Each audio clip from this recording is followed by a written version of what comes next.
नमस्कार मंडळी, रामकृष्ण हरी. रामकृष्ण हरी. मंडळी, इंस्टाग्राम वर एक दादा आहेत बघा, त्यांचं नाव आहे नागेश भातलवंडे. ती दादा सारखंच कमेंट करते, मिठीच लावली उग इबपीसच लावलंय बघा. नाना तुम्हाला नानी शोभत नाही, नाना तुमच्यापेक्षा नानीचं वय जास्ती दिसतंय. आता त्या नानाला नाही, त्या दादाला एकच विचारायचंय, आता करायचं काय? पण प्रॉब्लेम काय भाऊ? प्रॉब्लेम असं बापडीचा काय बी, पण आता करायचं काय ही सांगा तुम्ही तेवढं. आता त्या कमेंट मध्ये उत्तर देत बसलं तर ती माणसं पुन्हा जास्तीच करते ती, असू द्या, म्हणून काय म्हणलं करायचं? कमेंटला उत्तर नाही देत बसायचं, व्हिडिओच करू आपण. आता त्या नागेश भातलवंडे दादाला विचारू की दादा आता नेमकं करायचं काय? नाही जरी शोभली नानी आता नानाला तरी करायचं काय?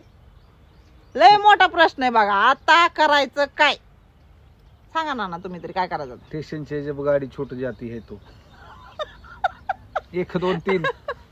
चला बाय बाय. असू द्या मंडळी. चला, रामकृष्ण हरी. रामकृष्ण हरी.